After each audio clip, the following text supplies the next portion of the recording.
Hi everyone, Dave here at East Rosebud Fly and Tackle. Today I'm going to tie you an old favorite called the Zug Bug. I'm not sure who created it or when. It was created actually to be an imitation of the rockworm, the free-living caddis. I've tied imitations for you in the past. It's a fairly easy fly to tie. It does take a couple of different materials. We're going to start off with a 1X long dry fly hook. You can also use a nymph hook. And we'll go ahead and weight this a little bit with .015 wire, lead wire. You can of course tie these unweighted, and how much you weight it is certainly up to you. We're simply going to put 10 turns on here.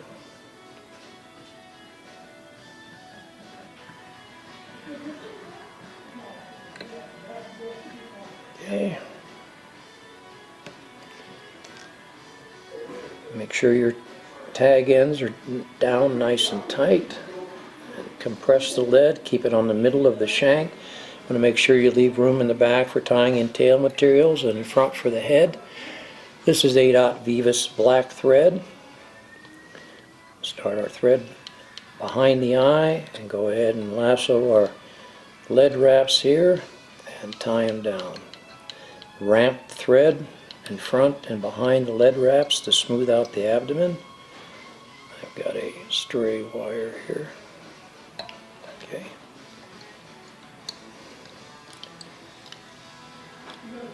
Now for the tail we're going to be using a peacock sword feather. If you've not been around peacocks before, the male peacock has a large fan of feathers. Most of them are the eyed feathers.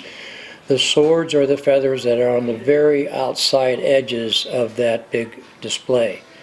And a good sword feather will have feathers in a variety of lengths. We're just going to take 3 of them off.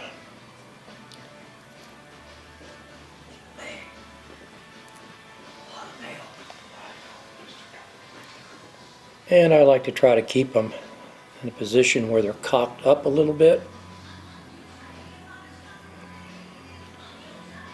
Like so. Get the tips evened up. And as typical on nymphs, we'll keep it about half a hook shank in length. Bring it slightly over on your side of the hook, one soft wrap, and the next wrap will bring everything up on top.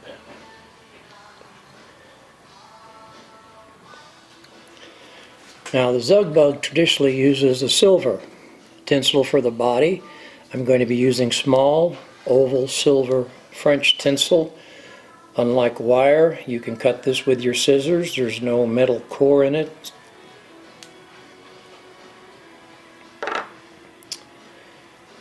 And we'll tie it here on the far side of the hook. Keep it level. Come up here by the lead.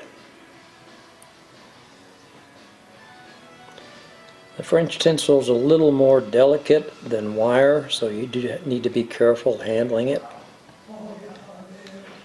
Alright, for the body we're going to be using trout candy, peacock regular eyed stick. As I said on the prince nymph, don't get stingy with peacock. If you do, you're going to end up wrapping near the base of the quill where there's very little herl, and you'll be disappointed in the results. So I'm going to go ahead and snip off half a dozen herls here.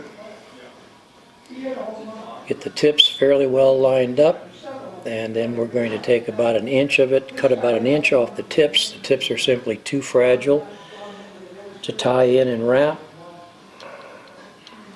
Tie over them to the base of the tail.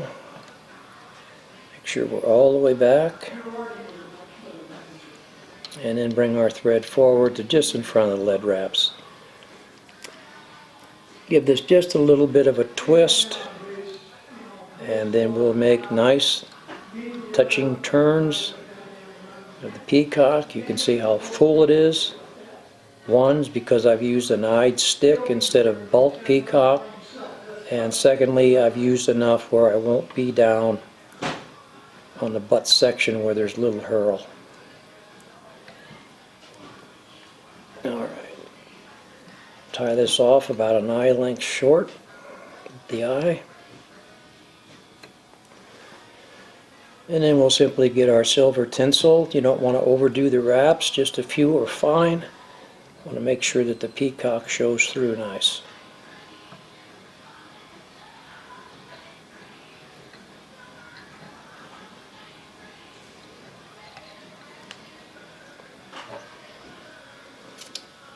Now, there are a variety of materials that you can use for the wing case. You can use turkey quill, you can use mallard flank feathers. I'm going to be using some teal flank feathers, dyed wood duck gold. The reason I like teal flank on these smaller flies versus mallard is that the barring on teal flank is much closer, and I think it gives you a nice effect for the wing case. You can do this a couple of different ways. The first way is kind of wasteful of feathers and really not necessary. You can strip all the feathers off with a quill until you just have what's left of the center quill left,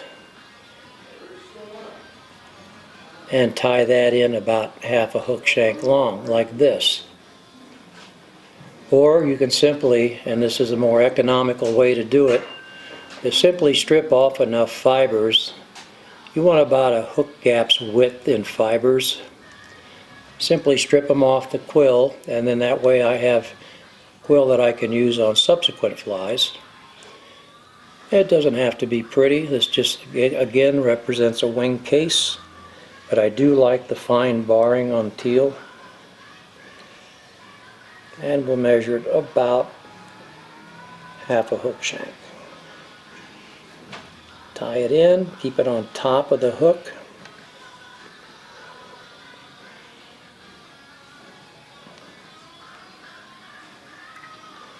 You'd be surprised how effective some of these old simple flies can be compared to some of the monstrosities that are being tied today with a dozen different materials.